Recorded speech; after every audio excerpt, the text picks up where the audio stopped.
Hey, today I want to talk about um, a little bit more about wildcard behavior.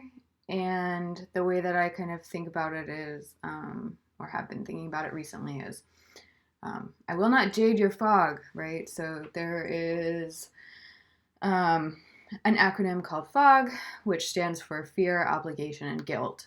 And so those are common tactics that people use to manipulate you into doing what they want you to do. And they can be really stealthy and like creep into your psyche, especially if you're a good person and you're like, oh, I don't want this person to feel bad. Like, oh no, what did I do? I'm a terrible person if I'm making them, if I'm making their life worse, then that's a reflection on me, and I don't want that. So I better do whatever they say, right? So I've found myself in that situation quite a few times.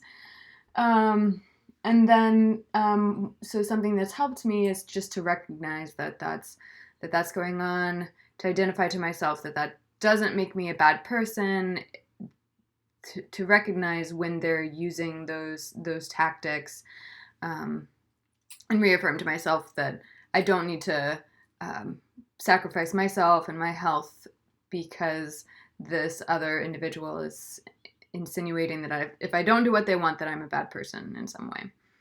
Um, and another acronym that has helped me with that is JADE, which stands for Justify, Argue, Defend, Explain. And so it's helpful for me once I've identified that there is fear, obligation, or guilt being projected at me from someone else, that I can then say to myself, I don't have to justify myself to you. I don't have to argue with you. I don't have to defend myself. I don't have to explain myself to you. And I can remove myself from the situation. Um, that's what I'm trying to do. Remember to do. um, as I definitely get caught in the helper circle, the vicious helper circle.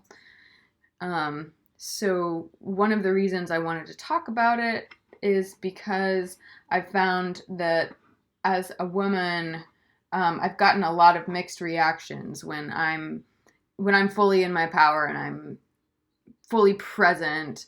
Um, I've gotten a lot of different mixed reactions from somebody kind of getting in my face and like telling me, you should leave, like that kind of wild card behavior, to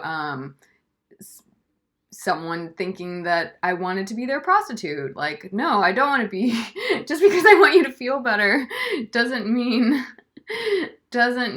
I'm, trying to give you a happy ending in that way. Like, the emotions are kind of linked, but they're not exactly the same thing, right? Which I can understand the confusion. Like, if you're in a place of depression or other really negative emotional places, despair, then it can feel like, and I do, like, I really want people to be happy and I want to be able to make them happy.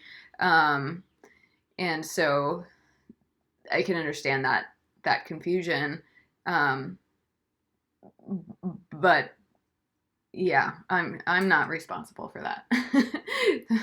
So that's another thing I've had to kind of identify within myself. Like, did I cause that? Am I the problem? And there's a lot of narrative around the idea that women are the problem, right? Like, we've been conditioned, and a lot of this has been introduced into the societal dialogue, which is great, about just because I wore a certain dress or I gave a certain look or whatever, that doesn't mean that I created that behavior in the other person.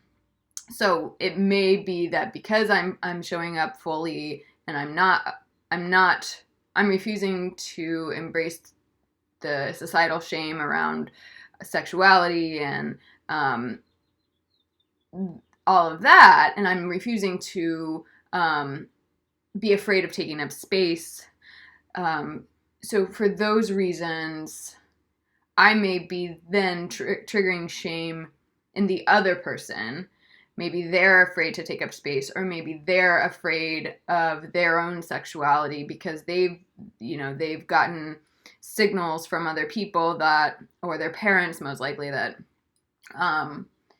if they show up fully, then there's something wrong with them, or they're going to hurt somebody, or something like that. Like, they weren't given the tools that I'm trying to teach myself, or I'm trying to learn from other people. And so that's been incredibly confusing to me. So that's why I kind of wanted to create a video around it. I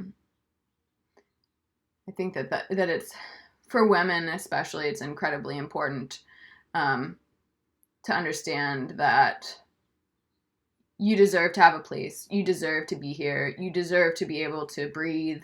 Like, there's a kind of a sense of, like, that I get from men where it's like, oh, I need this thing, so of course I'm going to take it, or I'm going to have it, or whatever. And then that kind of gives this sense of, like, breathing in a resource so you can create something and breathe something else out.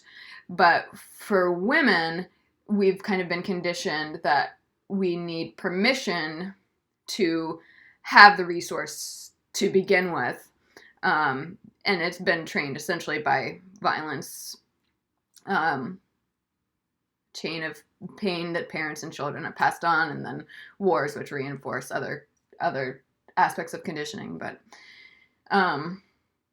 yeah, so it's especially important for women to know that it's okay for them to do the same. And so the reactions that I've got when I've done that have been some of the ones that I just talked about.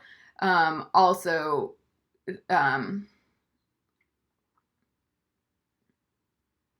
just people lashing out at me because I think that I deserve to be in the meetings that are required to do my job, that I think I deserve to be able to make decisions on a project that has been given to me. Not that I don't want to listen to other people. I do. I think that that's incredibly important.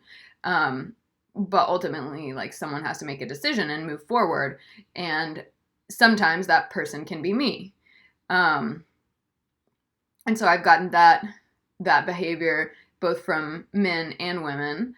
And a lot of, I think 90% of the time it's completely not intentional. So it's just unconscious bias being perpetuated because we kind of have to dissociate from the pain that we're causing ourselves.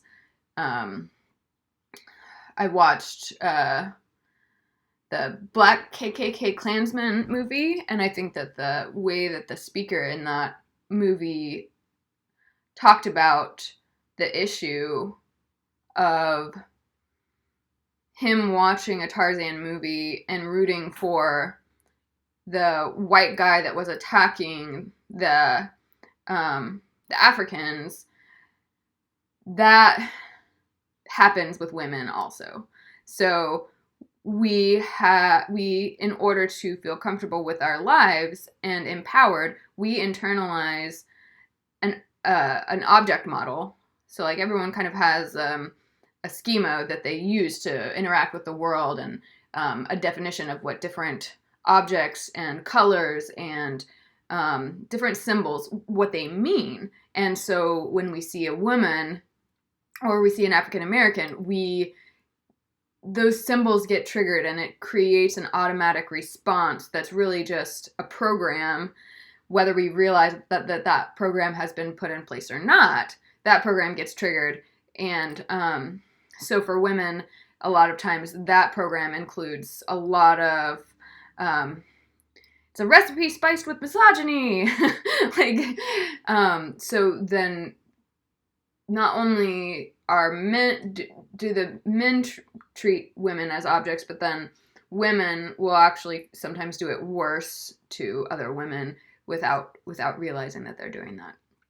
And I mean, I know I've done this also because I had to have something to learn on, and to realize, like, oh, this is being reflected back at me from other people. Am I doing this? How can I stop doing this? And so we're having some of those conversations at a racial level.